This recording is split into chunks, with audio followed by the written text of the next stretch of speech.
Recently, I've been helping many clients look for rental property in Queens and some parts of Brooklyn. So I figured I would make a video breaking down how to quickly underwrite a rental property on your own to see whether or not it is a good deal to inquire further about. I myself have been doing a lot of analysis on multifamily property down in Florida. So today I will be going through the steps of how I evaluate multifamily.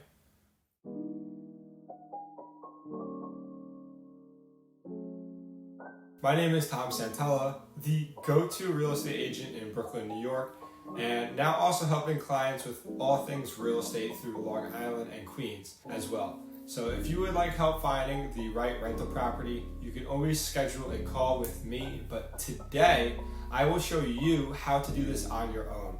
So first things first, it is important to understand how multifamily property is evaluated. If you are interested in buying property that is 4 units or less, this type of real estate is valued based on the sales comparison approach and is still considered residential property. So any property that you're interested in buying, you would look for properties in its surrounding area with similar features. The total square feet, what amenities the property might have, and you look for sales comparables similar in the condition of the subject property as well. So that also applies for single family and up to 4 units. However, in this video, we will be focusing on how to evaluate commercial multifamily property, which is rental properties with 5 or more units. So this is based on the income approach, where property is evaluated based on the net income it produces annually. The NOI is the profit the property makes on rent and other income after expenses. Other income can be from laundry or parking, and typical operating expenses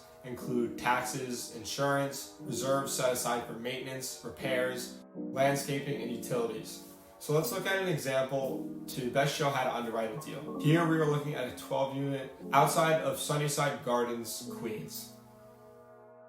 Okay, so let's say we're looking for multifamily in Queens. We want something where our tenants are commuters to Manhattan, so we're nearby transportation, and they can go in and out of Manhattan as they please. Okay, so here we are right by the expressway. So we'll go right here in Woodside to this building. $2.75 million, 5.51% cap rate, 12-unit apartment building. So the main 3 numbers that you need to know is the purchase price, the cap rate, and the net operating income. So all 3, you can use 2 to get the other one. So if you have the purchase price and you times it by the cap rate, you now know the net operating income, the money the property brings in after expenses. And you could reverse that the same way. So if you have your net operating income, your NOI, and your cap rate, you could do NOI divided by your cap rate and you'll get the purchase price. So looking at this building, we have 4-year-old data, but we'll use it to the best of our ability because we want to keep this to a quick analysis. Because if we do a huge thing and it doesn't pass, our blessing, then some of it was a waste of time. Or if you do a massive analysis and you find out that it's no longer on the market, or the seller doesn't like that product that you want to bring to the table. So you always just keep it to simple analysis, and then you reach out to the broker, find out more, and go from there. So for this, we'll be using these terms. Luckily, they have, 2021 data, still not the best. But for an example, we're going to do purchase price, $275 million times 0.0551, and we get a net operating income of, you can't see that, 151,525. So right around here. So that's kind of how that would work. But let's go look at their numbers. We have their exact rent roll. They make some money off of storage, off of parking. So income minus the expenses. We talked about some of these earlier in the video, and you get your net operating income. So the way they have this price is because the original cap rate they assigned was 5.1. So NOI divided by cap rate, and you get a little over 3 million. They assigned it this price. If you take this net operating income and divide it by 5.51, you get 2.8 million. They must have just assigned 2.75 to sell this property. Okay, so what I would do from here is use this, write down NOI equals 153,347.04.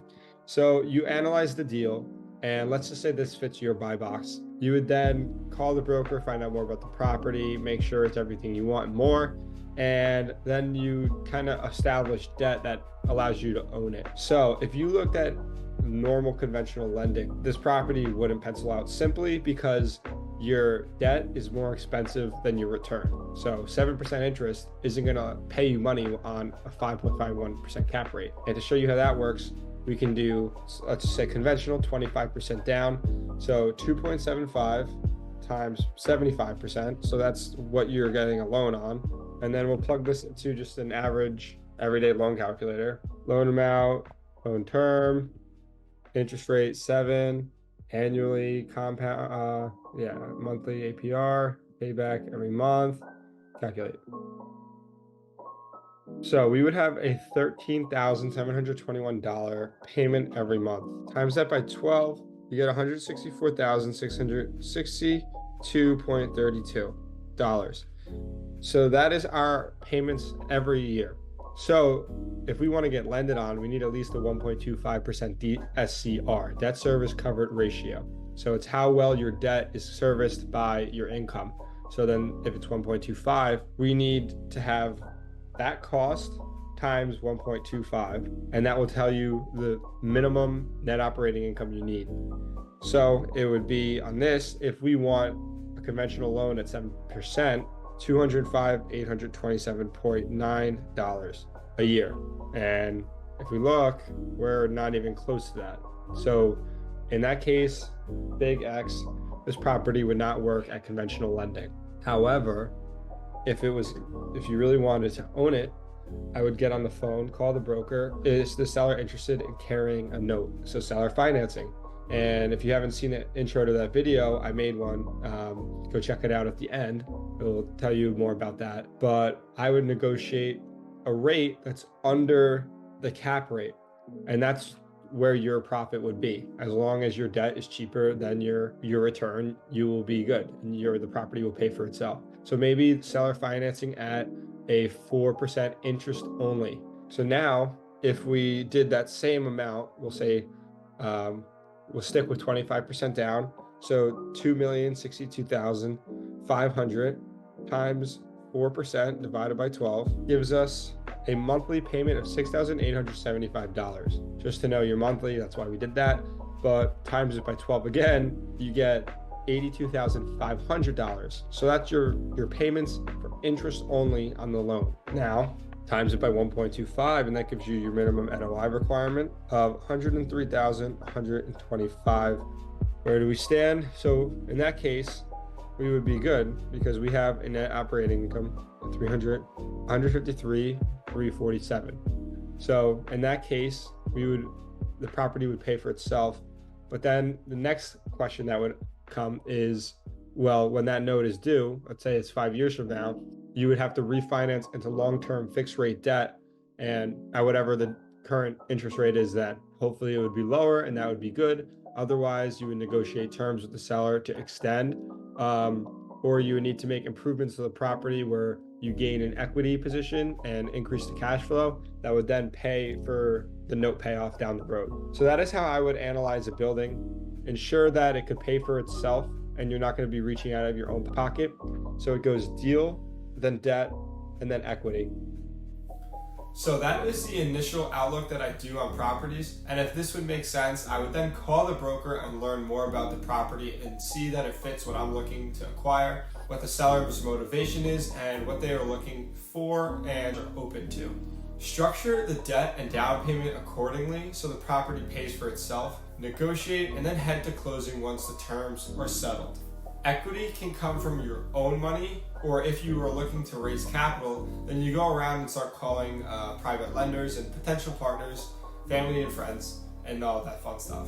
That is essentially the quick analysis I do of each property as I find those I'm interested in buying to add to my rental portfolio, and that is how I would recommend you look at deals as well. If you have any other further questions about how to underwrite commercial multifamily properties, go ahead and leave them in the comments and I will be sure to answer it. If you like this video, please subscribe, show some love, and like the video as well. It always helps me out, and my contact information is listed below if you would like to work with me personally. Till next time, thanks for watching.